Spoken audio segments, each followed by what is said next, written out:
Hi all. നമുക്ക് chapter 3 C B S സിയിലെ അടുത്ത portion pair of linear equations in two variables പഠിക്കാം. Linear equation എന്ന് പറയുമ്പോൾ എക്സിൻ്റെയും വൈയുടെയും വാല്യൂസ് അല്ലെങ്കിൽ എക്സിൻ്റെ പവർ എന്ന് പറയുന്നത് 1 ആയിരിക്കും. ഇൻ ടു വേരിയബിൾ എന്ന് പറയുമ്പോൾ എന്തായിരിക്കും വന്നത്? രണ്ട് വേരിയബിൾ ഉണ്ടായിരിക്കും. ഒന്ന് എക്സ്, ഒന്ന് വൈ, ഒന്ന് എ, ഒന്ന് ബി, അങ്ങനെ രണ്ട് വേരിയബിൾസ് ഉണ്ടായിരിക്കും. Pair of linear equations in two variables എന്ന് പറയുന്നത്. ഇനി ഇതിൻ്റെ ഒരു ക്വിക്ക് റിവിഷൻ പോലെയാണ് ചെയ്യുന്ന എക്സാം അടുത്തുള്ളത്. ഇത് ഗ്രാഫിക്കൽ മെത്തേഡ് വെച്ച് സോൾവ് ചെയ്യാം, അതുപോലെ തന്നെ നമുക്ക് ഇക്വേഷൻ വെച്ച് സോൾവ് ചെയ്യാം. നമുക്ക് ഒരു രണ്ട് ലൈൻ വരയ്ക്കുകയാണെങ്കിൽ അതിന് രണ്ട് പോസിബിലിറ്റീസ് ആണുള്ളത്. ഒന്നുകിൽ രണ്ട് ലൈനും ഒരു പോയിന്റ് വെച്ച് മീറ്റ് ചെയ്യും, അല്ലെങ്കിൽ രണ്ട് ലൈനും പാരലലായിട്ട് പോകും. പിന്നെ ഒരു ലൈനിൻ്റെ മേളിൽ കൂടെ വേറൊരു ലൈനും കൂടി പോകും, അത് കോയിൻസിഡൻ്റ് ആവും. അപ്പോൾ ഈ മൂന്ന് കണ്ടീഷൻ വരുമ്പോൾ നമുക്ക് ഏതൊക്കെ ലൈനിൽ എങ്ങനെയൊക്കെയാണ് വന്നതെന്ന് നോക്കാം. അപ്പോൾ ആദ്യത്തെ ലൈനിൻ്റെ പേര്, നമ്മുടെ ലൈനിൻ്റെ ജനറൽ ഇക്വേഷൻ ഫോം എന്ന് പറയുന്നത് a x plus b y plus e is equal to 0. ഇതിൻ്റെ അകത്ത് നമുക്ക് രണ്ട് ലൈൻ ഉണ്ടെങ്കിൽ നമ്മൾ എന്ത് കൊടുക്കും? ഇതിന് നമ്മൾ എങ്ങനെ കൊടുക്കും? A1 എന്ന് കൊടുക്കും. A1 x plus b one y plus c one is equal to 0. പിന്നെ വരുന്നത് A2 x plus b two y plus c two is equal to 0. ഇപ്പോൾ രണ്ട് ലൈൻസ് ഇൻ്റർസെക്റ്റിംഗ് ആണ് എങ്കിൽ അതിൻ്റെ കണ്ടീഷനാണ് A1 by A2 not equal to B1 by B2 ആയിരിക്കും. അതുപോലെ തന്നെ അതിന് എക്സാക്ട്ലി ഒരേ ഒരു സൊല്യൂഷനേ ഉള്ളൂ. രണ്ട് ലൈൻസ് കൂട്ടിമുട്ടുമ്പോൾ അതിനൊരു പോയിന്റേ ഉണ്ടാവുള്ളൂ. ഇനി കോയിൻസിഡന്റ് എന്ന് പറയുമ്പോൾ ഒന്നിൻ്റെ മുകളിൽ ഒന്നാകുമ്പോൾ അതിൻ്റെ അകത്ത് ഇൻഫിനിറ്റ് നമ്പർ ഓഫ് സൊല്യൂഷൻസ് നമുക്ക് കണ്ടുപിടിക്കാൻ പറ്റും. പാരലൽ ലൈൻസ് എന്ന് പറയുമ്പോഴോ പാരലൽ ലൈൻസിന് ഒറ്റ സൊല്യൂഷനും ഇല്ല, കാരണം ഇവർ തമ്മിൽ യാതൊരു ബന്ധവും വരുന്നില്ല. അപ്പം ഇൻഫിനിറ്റ്ലി മെനി സൊല്യൂഷൻ അല്ലെങ്കിൽ കോയിൻസിഡന്റ് ലൈൻസിൽ A1 by A2 equal to B1 by B2 equal to C1 by C2 ആയിരിക്കും. പാരലൽ ലൈൻസിൻ്റെ അകത്ത് A1 by A2 equal to B1 by B2 ആണ്, പക്ഷെ അത് ആരോട് ഈക്വൽ അല്ല? C1 ബൈ C2നോട് ഈക്വൽ അല്ല. പിന്നെ ഇതിൻ്റെ അകത്ത് വരുന്നത് ഇപ്പം ഗ്രാഫിക്കലി ഈ രണ്ട് ലൈൻ കൺസിസ്റ്റൻ്റ് ആണോ അല്ലയോ എന്ന് ചെക്ക് ചെയ്യാൻ. ഇൻ്റർസെക്റ്റിൻ്റെ അകത്തും അതുപോലെ തന്നെ കോയിൻസിഡൻറ്റിൻ്റെ അകത്തും കൺസിസ്റ്റൻ്റ് ആയിരിക്കും. പാരലൽ ലൈൻസിൻ്റെ കേസിൽ അത് കൺസിസ്റ്റൻ്റ് ആവില്ല.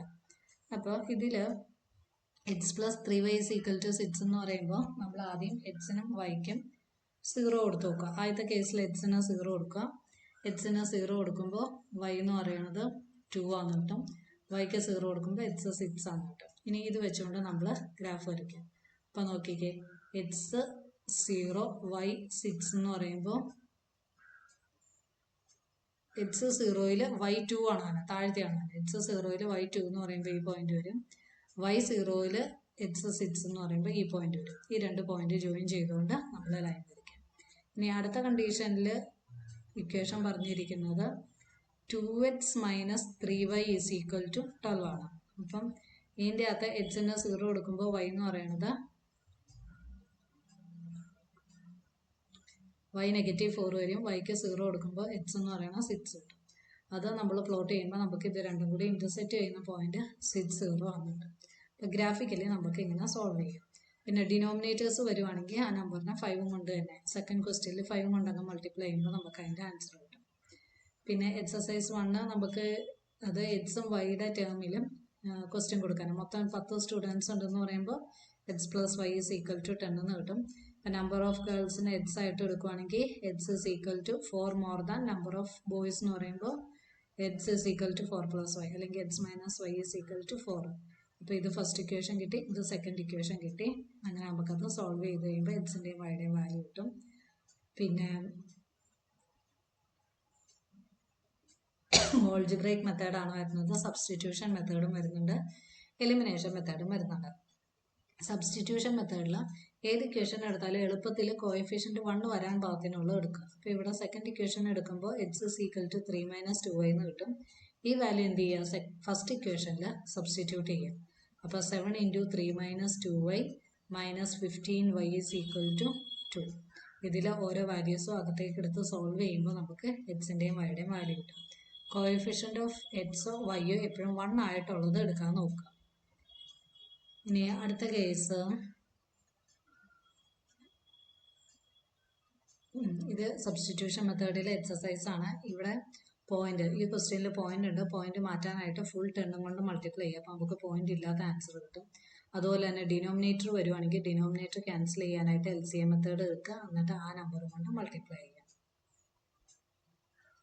ഇതിൻ്റെ അകത്ത് ടാക്സി ചാർജിൻ്റെ പ്രോബ്ലം ഇമ്പോർട്ടൻ്റ് ആണ്. പിന്നെ എലിമിനേഷൻ മെത്തേഡ് അറിയാലോ, ഏതെങ്കിൽ എക്സിന്റെ കോഎഫിഷ്യന്റ് സെയിം ആക്കുക, അല്ലെങ്കിൽ വൈയുടെ കോഎഫിഷ്യന്റ് സെയിം ആക്കുക. ഈ ഇൻകം എക്സ്പെൻഡിച്ചർ ആ പ്രോബ്ലം ഒന്ന് നോക്കുക, റേഷ്യോയുടെ പ്രോബ്ലം അതും ഇമ്പോർട്ടൻ്റ് ആയിട്ടുള്ളതാണ്. പിന്നെ വരുന്നത് ഇവിടെ കണ്ടോ, ഈ കേസിൽ നമുക്ക് 2 കൊണ്ട് മൾട്ടിപ്ലൈ ചെയ്ത് വെച്ചാൽ മതി. 2 കൊണ്ട് മൾട്ടിപ്ലൈ ചെയ്ത് കഴിഞ്ഞാൽ രണ്ടാമത്തെ ഇക്വേഷൻ കിട്ടും. 4x + 6y = 8. പിന്നെ വരുമ്പോൾ 4x + 6y = 7 എന്ന് വന്നു.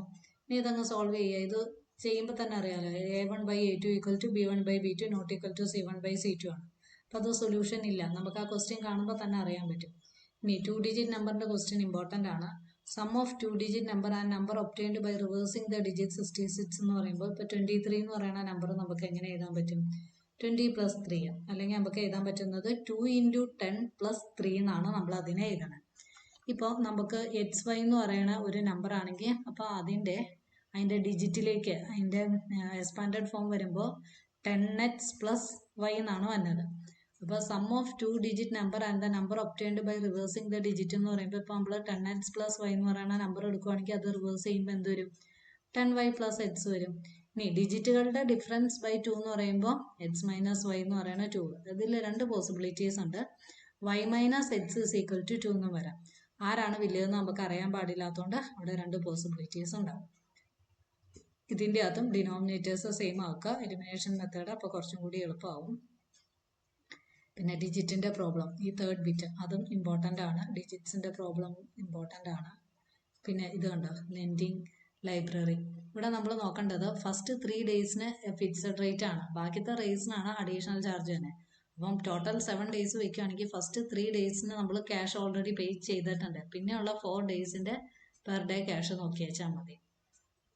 അതാണ് ഈ 5th ക്വസ്റ്റ്യനിൽ വന്നത്.